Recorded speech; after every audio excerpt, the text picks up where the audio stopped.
The content discussed in this podcast is for informational and educational purposes only and should not be construed as financial or mortgage advice. Always consult with a licensed professional before making any decisions regarding mortgages or financial matters. Welcome to the Canadian Mortgage Show. Here are mortgage professionals Alex Pang and Alex Shanks to cut through the BS and educate Canadians on all things mortgages and real estate. Welcome to another episode of the Canadian Mortgage Show. This is episode 24. Alex Pang here, along with my co-host, Alex Shanks. Shanks, how you doing? Pretty good, man. Not gonna lie, I almost forgot about the podcast tonight. I was gonna go for some beers, and I'm like, oh shit, we have a podcast to record tonight. I've been so busy. Like, we talked offline about us getting a new car. We sold it. We bought a new one. Supposedly, we're supposed to pick it up today, but there's whole issues with title transfer, and the title got mistakenly transferred to someone else by mistake. And anyways, everything's up in the air. We couldn't pick up the car today. But the dealership gave us a brand new Acura RDX to drive in the meantime. Yeah, they did that for a reason, Alex. They're hoping you get stoked on that, and you're gosh. Like, hey, I'm just gonna finance it. Oh my goodness, 80,000. What kind of? It's an 80,000 vehicle. It's a beautiful car, but I'm like, shoot, what's the monthly payment on that? Like $2,000? Like, oh my gosh, you get it down to like $1,200, man. Fine. This kind of goes against everything we stand for as mortgage brokers. When we're trying to help people finance, every $500 of payment means you can qualify for $100,000 less in borrowing. I'm doing exactly the opposite of what I preach. Yeah, exactly. No, don't do it. I'm joking. I'm pretending to say that you should do it, but I really mean don't do it. Hey, did you watch the Super Bowl? It was a big one this past weekend. Yeah, I did. I'm not gonna lie. I wasn't too excited for it. Like, just Chiefs Eagles thing. It was a slaughter fest. I did not think the Chiefs would lose as badly as they did. There's a lot of Chiefs fans out there and going for the three-peat, the first time in history. But I wasn't a huge Chiefs fan, so I wanted some parodies. Nice to have a new team. Like, the Eagles have won before, like not too long ago in 2017, and they were in the Super Bowl 2 years ago, but it's okay. It's nice to have some new blood. Like, it seems like the Chiefs are the New England Patriots again. We're like, oh, okay, unless you're fans of them, people hate them. Yeah. And I thought it was going to be a closer game, to be honest with you. And the Super Bowl reminded me of the year the Seahawks won. If you remember, against Denver, and Denver with Peyton Manning, he had like an unbelievable year offensively. They were the number one offense versus the number one defense. Yeah. And as we know, defense wins championships, and Seattle killed them. And this followed the same track when Philly was up, like, I think it was up 24-0. And I was like, I've seen this story before. I'm like, it's only the first half. They're going to adapt. We'll see. And I did tell my son, I'm like, if Chiefs come back and win, exactly. It was like that's what I did say. Tom Brady came back against the Falcons, 28-3. I'm like, this is what's like this kind of making, but that's what it just felt so weird. I'm like, Tom Brady is announcing. They were making jokes about it. I'm like, if this team freaking comes back from this, it's fake. When the Eagles went up 34-0 and like good part into the third quarter, I'm like, I think this is done. But what do you think about Kendrick Lamar? How did you think about the halftime show? I'm not going to lie. I don't fully rap. It's just hip hop is not really my style of music. I don't fully understand it. I also don't really hear words in music very well. Like, I'm just not musically inclined. And so I couldn't actually understand what some of the stuff he was saying. I heard the kind of the stuff he was talking about other rappers. Yeah. And it was funny that way. I'm not I would say he's not in my wheelhouse. I do listen to hip hop. A couple years ago, back when they were doing the Super Bowl in LA, it was Dr. Dre, Snoop, Eminem. We were like, it's our kind of music back in the 90s and early 2000s. I did like. We were dancing to every single song. That was a fun one. And then we had a small gathering in our house, and the only one who was dancing to it was my sister-in-law, who's like 6-7 years younger than me, and she was like. She's the only one dancing. We're all like, okay. Loving it. What can you? I don't know, listeners. Can you show how is she dancing? Because I honestly, I just don't know dancing how to with the beat. It's just like dancing. I see people and you just like sway. Yeah, it's all good. There's always going to be like, even in 2022 when it was Dre, Snoop, and Eminem, it was all the hip hop. I'm sure all the older folk didn't like it because they wanted country, they wanted rock, and so not everyone's going to be happy. And Yeah. And I think the NFL was not going for that demographic because they already have them. It's the newer blood that they want, and obviously with the newer music and all that stuff. But pretty crazy watching the stat. Like it was the most watched one, most watched halftime show. It beat Michael Jackson, but like by barely. And Michael Jackson's was 35 years ago, which is pretty crazy. That his was like 133.5 million or something. And this one was 133.6 million. I don't think which is like, holy I think it was shit. 1993 was when he did the show. And I think prior to him, they were saying that the Super Bowl halftime show was more of these bands that were playing. I think MJ was the first big act to do it. And then I saw it on Twitter where when he was starting out, he was standing still for 2 minutes. And the director that was directing the halftime show, he was going crazy because it wasn't going along the timeline. He was standing still for 2 minutes. The crowd was cheering, and then I guess building up the whole like the hoopla and the hype. Yeah. I got to watch that again and see how that show went. But we got a packed show. Yeah. We got to get into this. Yeah. Listeners, I'm sorry. We're talking about tariffs again. We won't be a tariff show here soon, but again, we have to give the information because it does affect what's going on in the market. This is old news by the time you hear this live, but Trump over the weekend said he will introduce the 25% tariffs and has done it on steel and aluminum imports into the U.S. No matter what country it is, if it's not produced in the U.S., he's slapping a 25% tariff. And he also is basically saying, I'm going to do a tit for tat tariff. Like if you're going to retaliate and do tariffs on us, we're going to retaliate and put tariffs again. So it's basically, he's saying like, very simply, if they charge us, we charge them. I'm like, you started it. So I don't know. This kind of mess is going on. Yeah. He did 18% when he first came in power in 2018. That lasted for a year? Again, this is like, it's a show of strength. That's what he's trying to do and stuff. Again, I hope our government's at the table with him, talking about like what's going on. What do we need to do in other ways to try and make a better trade for everyone? Again, like the big scary one where Trump threatens Canadian cars with tariffs of 50 to 100%. Like that is just like it. That would be devastating. Like that is a economy changing thing over in Ontario. Like very devastating there would in the Ontario mass area. Layoffs if that were to happen. That would be devastating. Now, but I've also looked at it, Alex. The one thing I want to is most of all, because there's no like places other than Detroit to manufacture cars. They're still there, but they haven't been upgraded. All the companies that are American companies have spent the money in Ontario. They've spent billions of dollars, and now it's like, what do you expect them? They're just going to now come up shop, be like, oh, I only spent $4 billion. I'll come back to the U.S. It's like, no, like this is not going to just happen overnight. And correct me if I'm wrong. I don't know of any car that's actually just purely built in Canada, like from 0 to 100. We've talked about this in previous pods that parts have been moving back and forth 6-7 times before his car is complete.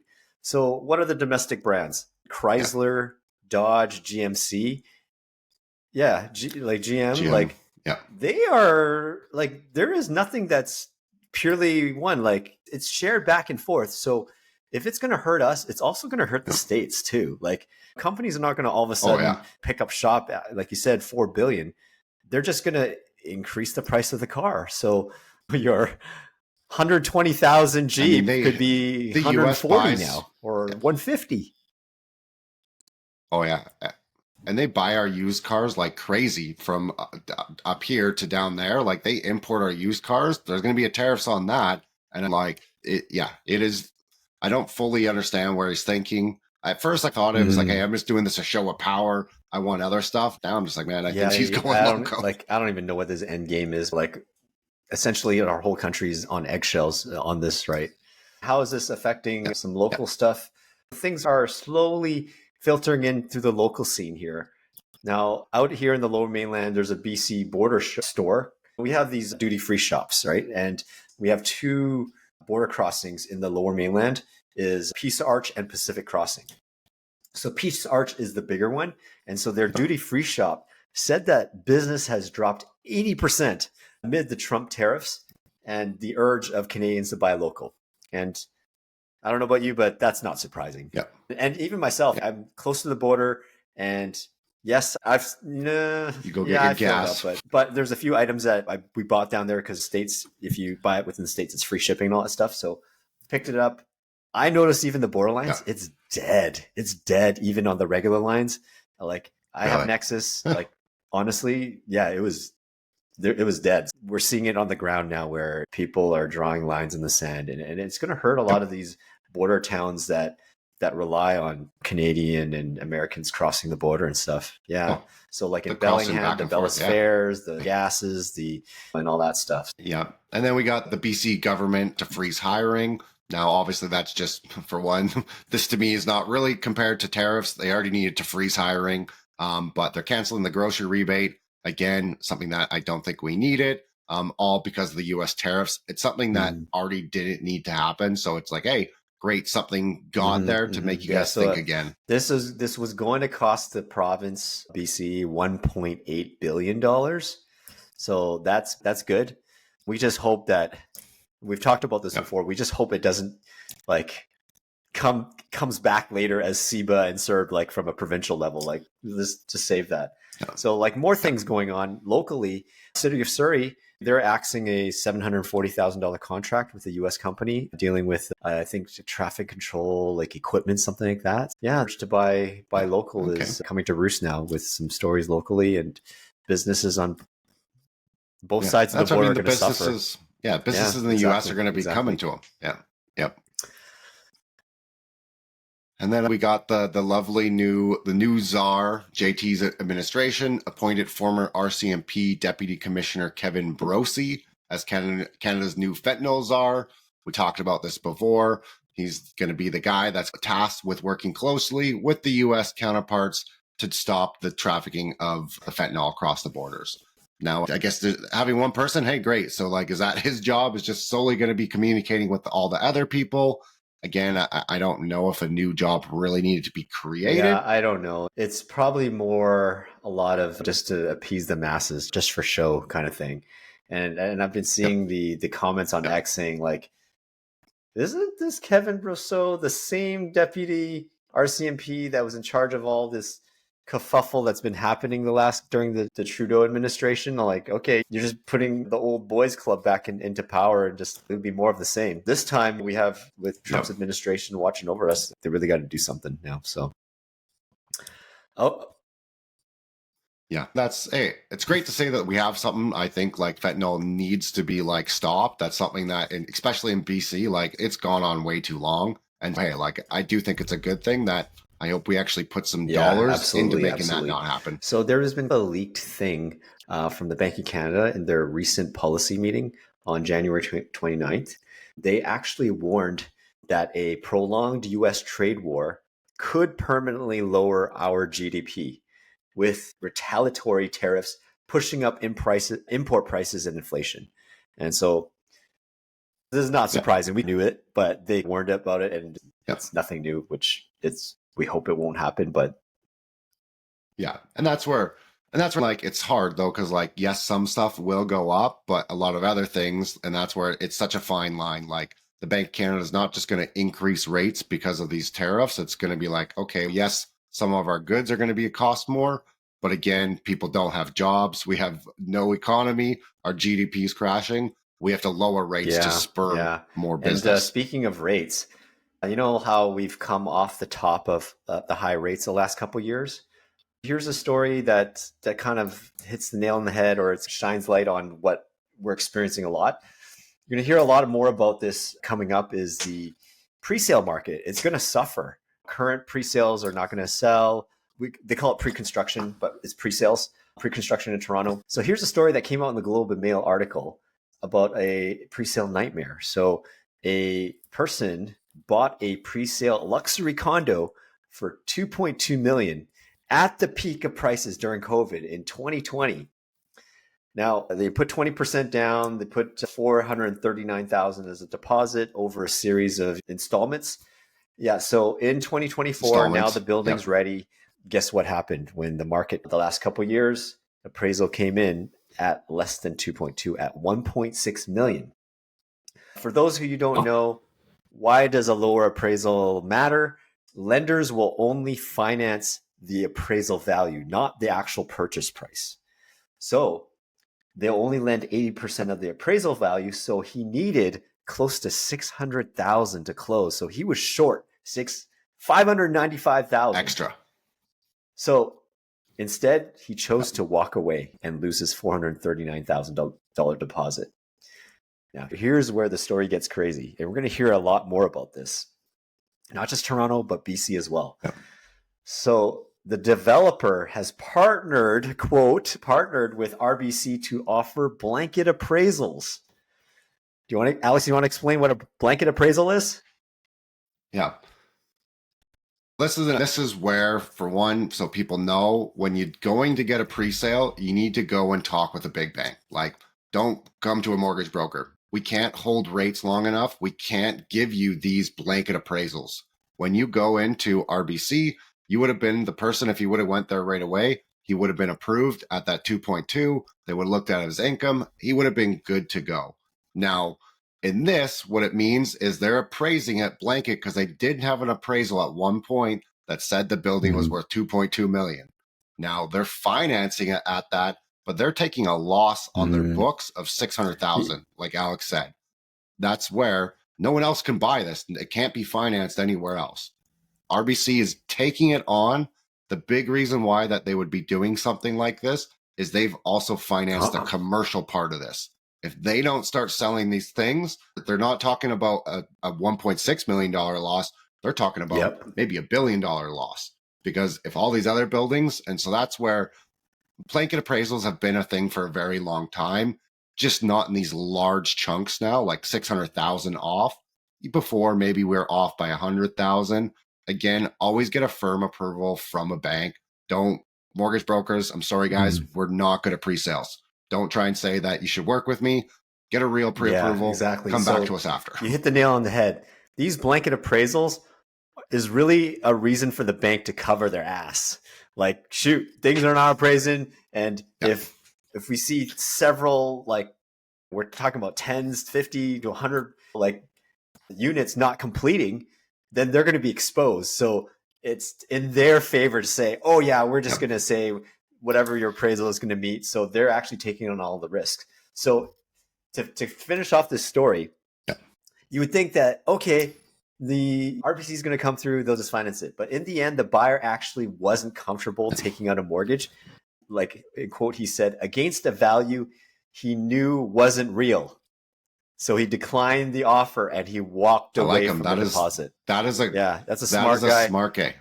Yeah, and I'm sure Twitter warriors would say he was greedy in getting in at the 2.2. That's a luxury condo. We're talking like a penthouse or sub-penthouse in Toronto. Yeah. And what he ended up deciding is it was more worth it for him to walk away than to come up with an extra $500,000 to close, or to go with a fake appraisal. And he lost, although he would be able to close, if he rented out, he'd be negative. He'd be financed. And good luck trying to, like, if he were to ever resell it, he's going to have to hang on to it for like 10 years minimum just to be able to recover that value, if anything. And another big thing was, he's also going to be liable should the developer sue him for the difference. Now,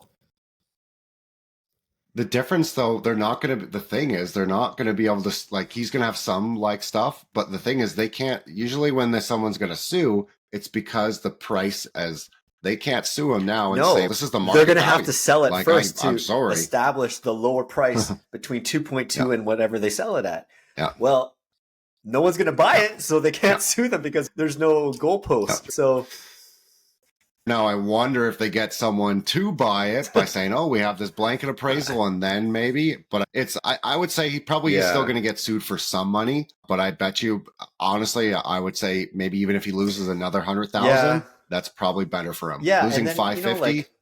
I don't know, like, what if developers will win the lawsuit each time because the law is in their favor? It's a question of, will they? Like, is it worth it for them to pursue and just to keep the deposit and try to sell it lower? I don't know, but that's definitely a risk that these people who bought at the peak have to close, can't close, and walking away from deposits.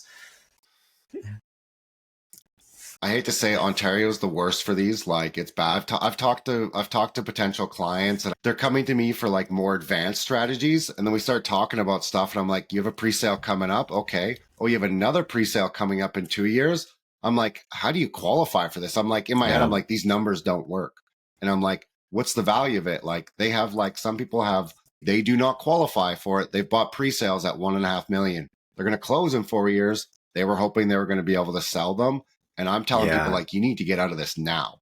They're like, no, real estate, it's going to keep going up. And it's like, this is crazy. Yeah. And I've heard it's other pretty stories, scary. another story where someone couldn't sell, like similar story to this.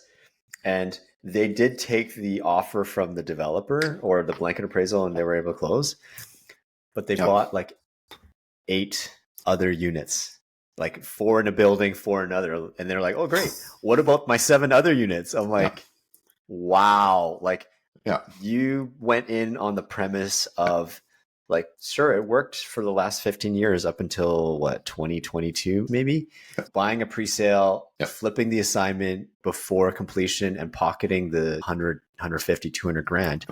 And the greed ruled the roost and the music stopped and now people are exposed.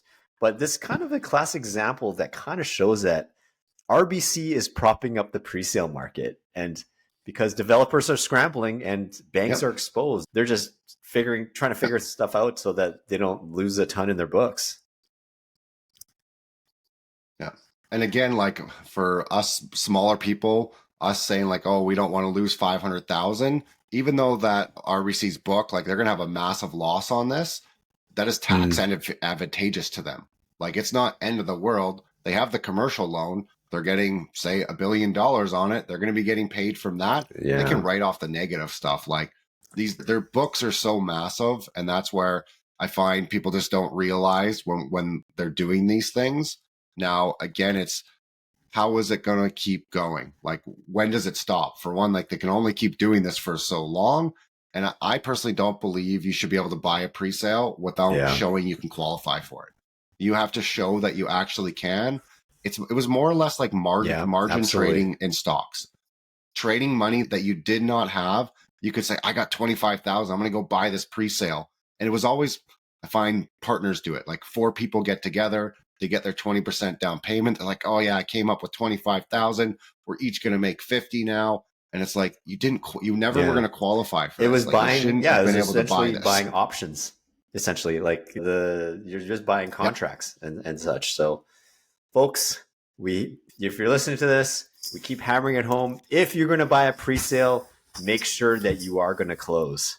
So whoever you talk, the worst case scenario now where you can buy something and hope to flip it and assign it, because those days are over, at least for the foreseeable future. Yeah, it really just depends on the products. I have still heard, like I do still talk to some realtors in Toronto, like the right product. But again, it's like, it has to be like maybe a 20 unit apartment building. They're selling for like 4 million. Those are things that people are still like flipping and everything. But again, like those are in just different ballparks. Okay, so we move on. We got some forecasts from the big banks. Yeah, they changed it again, obviously, after some of the tariff stuff and everything. It hasn't really differed all that much to me from when we talked about this before. Now, again, we still have Scotia just saying it's at 3%. It's not dropping at all. We're going to be seeing pretty much a rate drop, I would say, guaranteed this year. Like I put money on it. And so Scotia is off that way.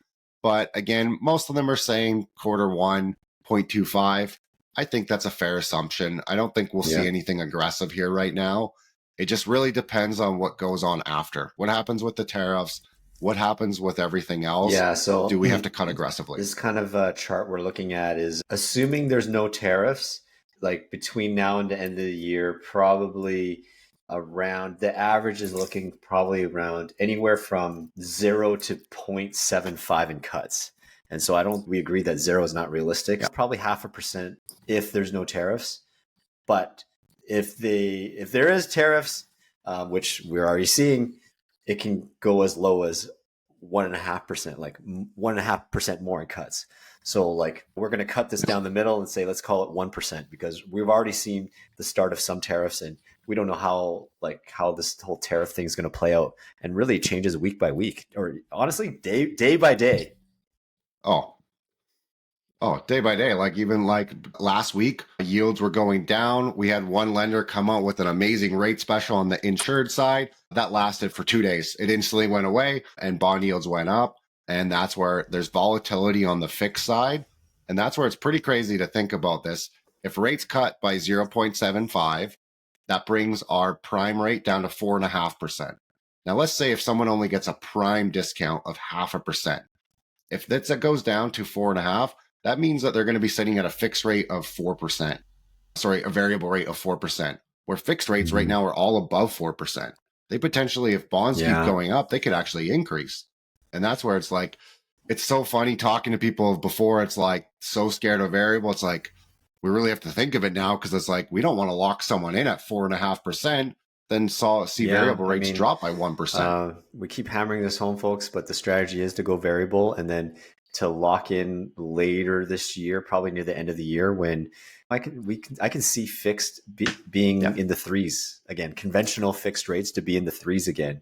Yeah, it's hard. I felt like that, Alex, but it's just so hard to see with like the bonds right now. Like they're just all over the place, and it's like the banks are not going to cut fixed until they see some like stability. I feel more confident forecasting variable more so than fixed. Right. So fixed could stay high, and totally. We're right at the point now where fixed and variable are even. Like for the longest time, it was out of whack when variable was higher the last couple of years, and now it's back to even. And it looks like variable will trend lower than fixed, back to historical norms. But yeah. If we go back, like I got clients that they took variable in like the summertime. They could have taken like a 3-year fixed at like 5%. They're now sitting at 4.65 on a variable. And it's like they could lock in now at a fixed at a lower rate. Again, most of them, we set them up in segmented mortgages so they could have their mortgage cut in two, so they can decide to lock in half it if they want. Right now, we're going to keep tracking everything. They're staying variable. Main thing that people have to realize, we're all going to jump on locking in much sooner. Last time we knew the rate spread, like what was it for a while, Alex? Like variables 1.5, fixed rates were 3%. We had a large portion to go, and we always told everyone like, hey, we know rates are going up, just not so aggressively. And that's where even when there was times to lock in, it was like, okay, your variable's 2%, fixed is 4.5. Do you want to lock in? No, I want to keep waiting because it's going to keep going. But obviously when you get a 1% rate increase on the variable side, that's where the data we know now, if something looks funky, it's going to be locking in much quicker because we have that history now to look at. We never had that before. There was never a time in history that it increased so fast. We're pretty certain too, like with this tariffs, if it keeps going on, we'll see more deep rate cuts. But we know it's not going to last because it's going to cause inflation. It's going to cause people spending money. And we're like, we've been through this before 5 years ago. And how did that work out? So we've learned from that and be like, okay, guys, lock in if it makes sense, obviously. Of course, depending on life circumstance and all that stuff. Yeah. All right, we got some other news coming up here. Canada's job market came back pretty strong in January. Employment was up 0.4%. We've added 76,000 new jobs. 35,000 of it was full-time jobs. If you ask me how much of it was government, how much of it was private, not sure. I don't know. Like, I think government has slowly freezed jobs a bit. Who knows if these numbers are real? Unemployment. Totally. I need to, you know what I need to do, Alex? And you gotta remind me. I'm gonna go back and look at some job reports for December because they adjust them. I want to go back and see like what the Canada said for what they reported, and then actually see what it looks like now, just to show the difference to people. Because we say this, it spurs the market. This has pushed more pressure on bond yields. Like, oh, our markets are actually doing stronger. Yeah, but the jobs aren't actually there. Exactly. They over-report them. What brings it down is the threats of tariffs and stuff, like, oh, then bond yields go down. It's almost like it's very emotional. Like depending on the day, depending on the hour, you feel confident or not so confident and what's going to happen and all that such. So unemployment dropped a little bit to 6.6%. Wages are up 3.5% to $35.99 an hour. That's pretty good. Yes, I'm like, the wow, average? that's Like, actually pretty is that good. the average across? I mean, like, Yeah. yeah, that seems higher to me. I feel like 35 still not like, it's crazy to think. If you told someone 5-6 years ago, you're making $35 an hour, like, hey, you're doing awesome. Jeez, I mean, what's 35 it's now just breaking hour even times 40? I want to work that out to annually. Let's hold on, folks. I'm doing a calculator online while we're doing. You're at 72,000. So if you asked me this 10 years ago, that's actually a pretty good salary. I'm like, hey, that's actually not bad. Like, you're not going to be wealthy, but I'm like, hey, it's pretty good. But nowadays, that seems like you'd still be struggling, especially if you're living in the Lower Mainland in Toronto. Well, I think they say 90,000 is basic. We talked about living now, and if you're rental in market Vancouver on Toronto, last week we talked about the Vancouver rental housing. 90 to 194. I'm like, what? 90,000. Kidding me? All right. Other news here: U.S. inflation hits 3%. It pushed back the the U.S. Fed rate cut expectations. Actually pushed it out further till like about December. So it's like looking at like a higher for longer kind of scenario. Yeah. What I mean, like it's such a funny thing. I've been dealing with lots of people that have actually come to from US into Canada. And back in the day, everyone, even us Canadians, were screaming, oh, I wish our rates were like, we had mortgages like the US. You lock in for 30 years. Hey, people, their mortgages right now are on average at 6.5%. Do you want to lock in for 30 years at 6.5% right now?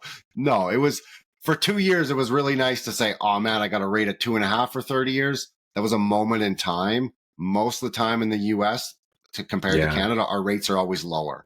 And that's why our banks are less risky, because they want to know that it does adjust every 5 years, ideally, where the banks over there, like they're in negative money on some of these mortgages. The system is so different in the States compared to us.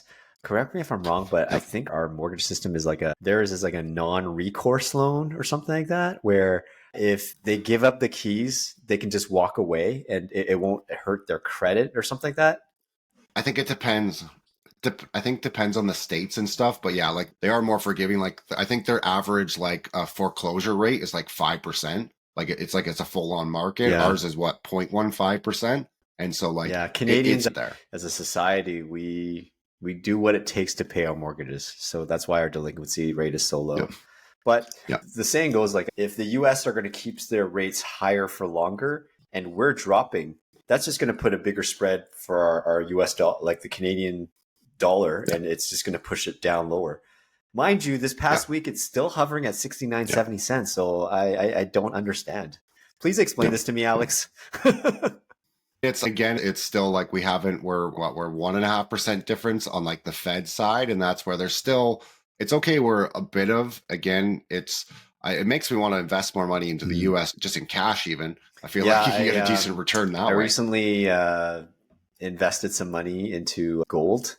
And I think I got back into crypto a little bit because my friend he's a hedge fund manager, he's a wholesaler. And every time I've invested in the markets, I've lost money because every time I've invested money is in the peak of the market when all the greed and the positivity is there. And then, so this time I'm just going to put something and just ride it, because you may not like Trump's politics and you don't like him as a person, but I guess he's making money for the US. If you want to earn money in the US, invest in the US. But now what do you think about this one, Alex? This is probably everyone wants to talk about it. Now the CRA is going to tax the $2.5 billion small business carbon tax rebate. So this is what the government was talking about. Don't worry, we're going to tax carbon, but you're going to get a rebate. They're going to tax certain people on this. It's just we're going to tax you on this, but we're going to give you some money back. But the money that you get back, it's considered income, so we're going to tax you on that. I'm like, oh my goodness, no wonder people don't want to be in Canada. We're just an overly taxed nation. No. We know that the CRA capital gains, that went away. It never got voted through. The carbon tax, it all got voted in, but every single potential prime minister for the Liberals have all said that they're going to axe it. That's been in their thing. We know that Pierre Poilievre, he says he's going to axe it. Why are we still going through with this? Like, if everyone else other than Justin Trudeau is going to get rid of it, why are we still moving forward with it? And it's supposed to go up on April the 1st, right? So, April 1st or is it April 20? It's not April 1st or April 20. I can't remember. Like, is it just another ploy to raise money? Like, we know it's not going to go and like save the planet, because we represent of the world's carbon emissions like less than 1%. I think it's like a 0.1 or 0.2% of the world. Now, you've heard me talk about this before. The biggest culprits are India, China, and the US. So in order for anything to work, you need to get them on the board too. And like, you've seen these videos where China doesn't care and these factors are just polluting the environment and stuff like that. So yeah, pumping coal. Taxing us 40 million Canadians is not going to make a difference unless it's just some ploy to say that you're saving environment when really it's just a tax grab to do whatever you want with it. Yeah.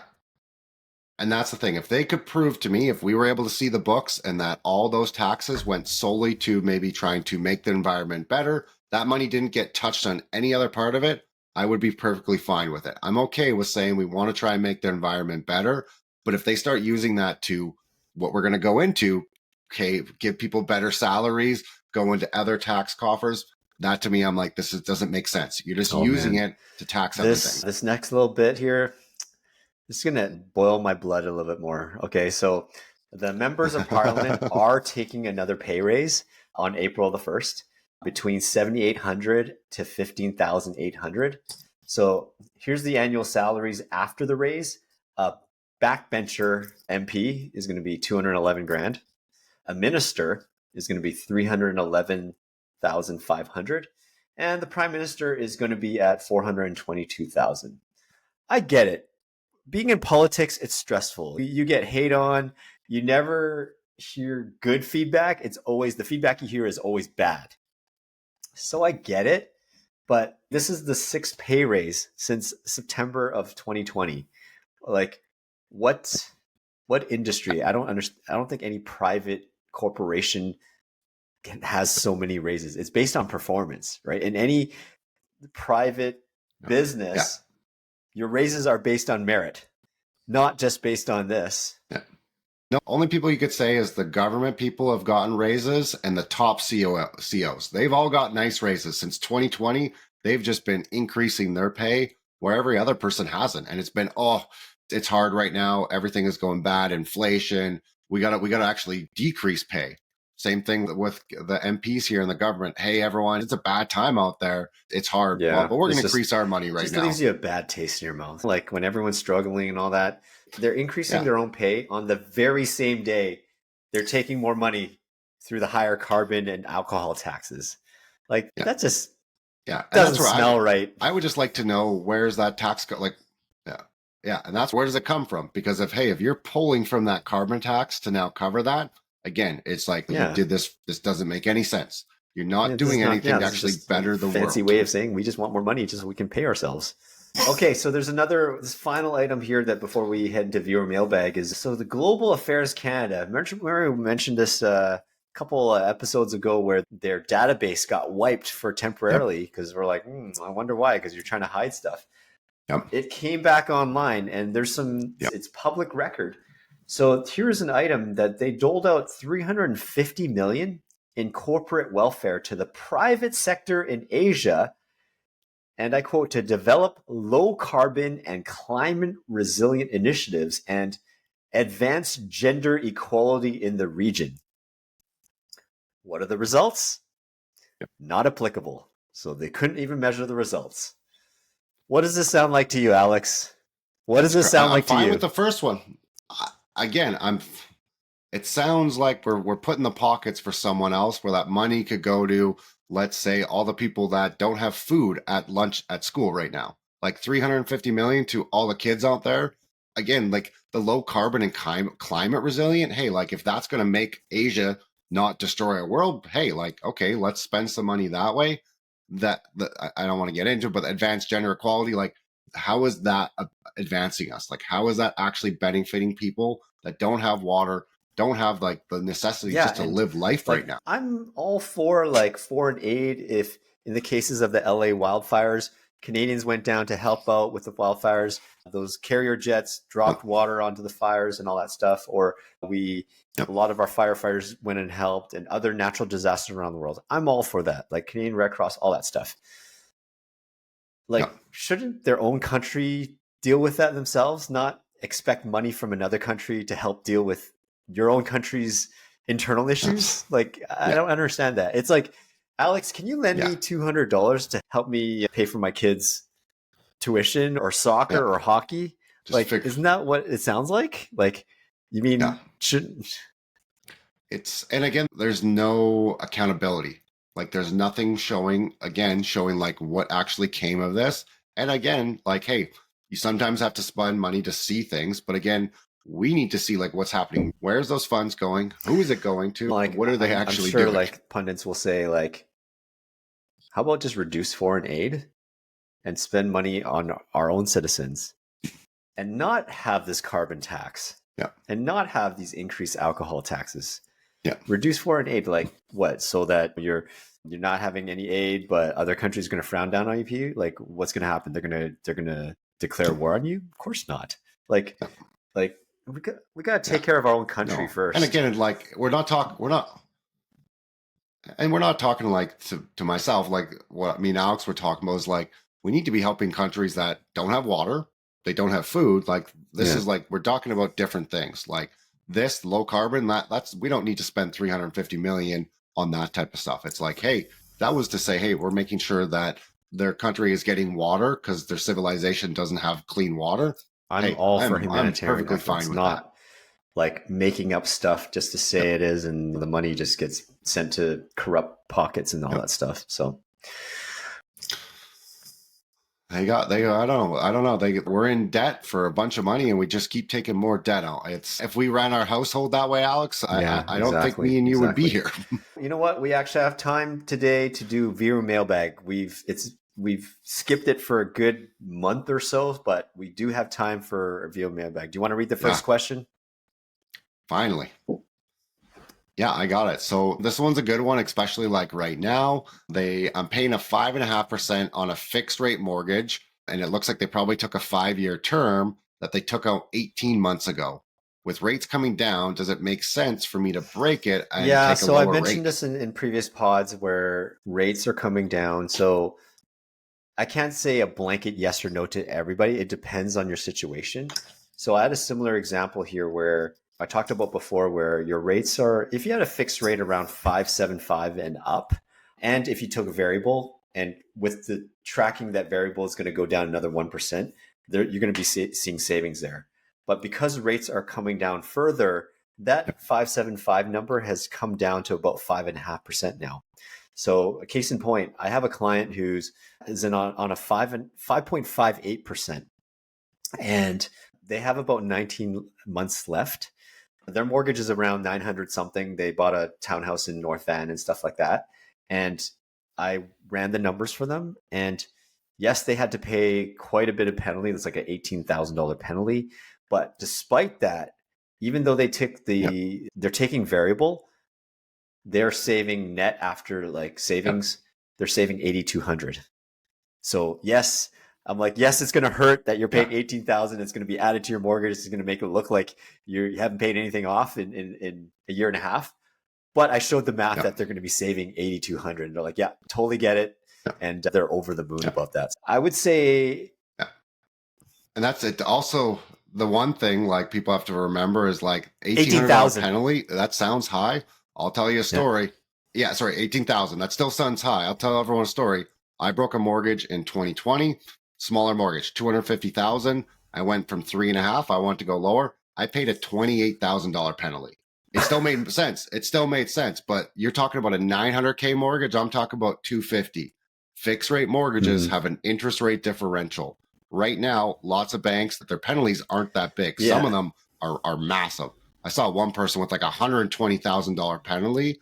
There's a time right now that it still makes sense. There's going to be a time where that person's penalty, I bet you would be 40, 50,000. So we're in a window of opportunity right now where banks' posted rates are still high. And like the saying is, when you break a fixed rate mortgage, It's the higher of a 3-month interest penalty or interest rate differential. And what's interest rate differential? It's a fancy word for saying the lost interest that the bank would have made.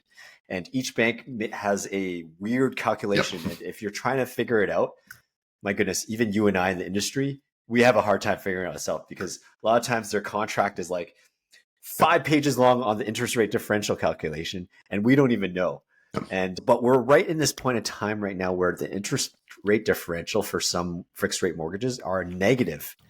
And so, of course, it defaults into the 3-month interest penalty. So, yeah, I would say around at least a 0.75% difference, you'll see some savings.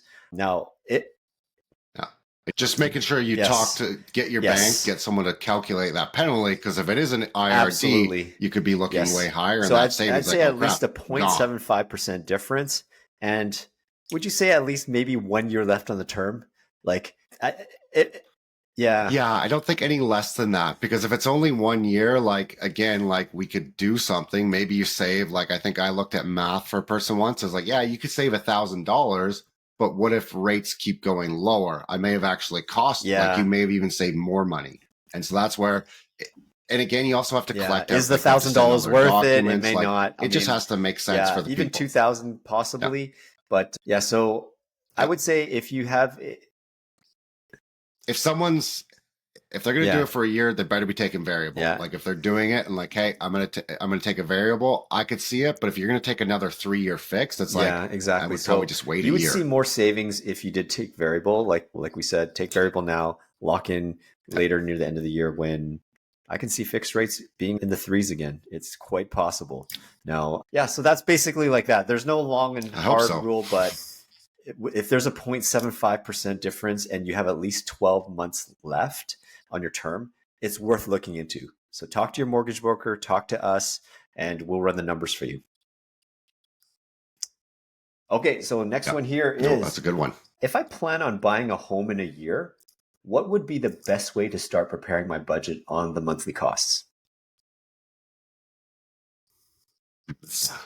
I know we've had this question for actually a month or two here. The funny thing is I've had this conversation 2 to 3 times over the last day here. And what this person is more or less to me, I think they're trying to get to is they want to start preparing what it's going to cost. Sometimes people are in a cheap rental. Sometimes, hey, maybe you're getting to still rent at your parents' house. Maybe you're paying $1,000, $1,500. You're really excited to get into a house, a townhouse. In some cases, your payment might now be at $3,500. Now that's where I find, and what I really like to tell people, Alex, and it sometimes blows their mind. They're like, I didn't even think of doing that. Is, hey, I help build their budget. We know that they don't want to buy right now. Maybe they want to save up some more money. Maybe they have credit issues. We show them what their income is going to be and what they would qualify for. Hey, this is what your payment would look like on that. It's going to be $3,500. You're paying $1,500 for rent right now. You need to pretend you're paying $3,500. Because when we look at a mortgage, we don't get to look at what you're spending on eating out. What do you go and buy? We have ratios that we have to use, but I could say, hey, you're good to go. You qualify on your gross income. But again, you may actually spend more money than I know. And that's where helping people see okay, this is what my budget looks like on a $3,500 basis. And I go back to clients after a year. I say, how you're doing? They're like, this is so amazing. We've saved a lot of money. And we really get to see, okay, this is what our budget's going to look like now. Some people I have talked, they're like, wow, I did that for a year. It was really tight, actually. I was only saving an extra $100. So they had to adjust where they want to be now. Home ownership is great, but it is more expensive than renting. And you are building equity, but understand your costs. And the numbers have to make sense. We know in Vancouver and Ontario, sometimes the rent is say $2,500, owning's $5,000. I have many friends that have lived in downtown Vancouver. They've made a lot more money renting and investing the money than owning a house. The problem I see too much is people don't actually do the work. They say, oh, I'm not going to buy, I'm going to invest the money. They just spend the money. They don't actually invest. And it's then you didn't help yourself. You should have just bought the house because at least you were paying down your actual. If home ownership is part of your dreams, then you have to make sacrifices in your life, right? Basic things the biggest thing for a lot of people, even for us too, is before it was going out to eat or ordering takeout, which a family of 4, take out through like Uber Eats or Skip the Dishes, it's $100 easy. And if you were to go out once a week or whatever, that's $150. And it's not like, it's like going to Cactus Club or Earl's or something like that. Yeah. So you're going to have to make sacrifice in your lifestyle, not to like cut it right at the root, make reasonable changes that instead of doing it twice a week, do it once a week or something like that, or make it once every other week kind of thing, so that you do feel it, but it's manageable. Same thing like fitness and losing weight and all that stuff. You can't go cold turkey. You have to do something that sustainable, that like if you do this fad diet or this fad exercise, at the end of your 2 or 3 months, you're going to gain the weight all back because you're going to be like, shoot, I'm starving. I'm going to just go crazy again. So do something sustainable and make a difference, and it will hurt, but you can manage it. All right. That was a great episode. Exactly. Any closing thoughts? No, I think that was a good one there, Alex. I hope next week, maybe we don't talk about tariffs. Yeah, we're probably, I bet you we will. The rest of this year, we're probably going to mention something about tariffs, and just to keep everyone posted on what's going on and how it affects our lives and how do we navigate on this. All right. Yeah. So let's put a wraps to this one. On behalf of my co-host, Alex Shanks, I'm Alex Pang. Thanks for tuning in.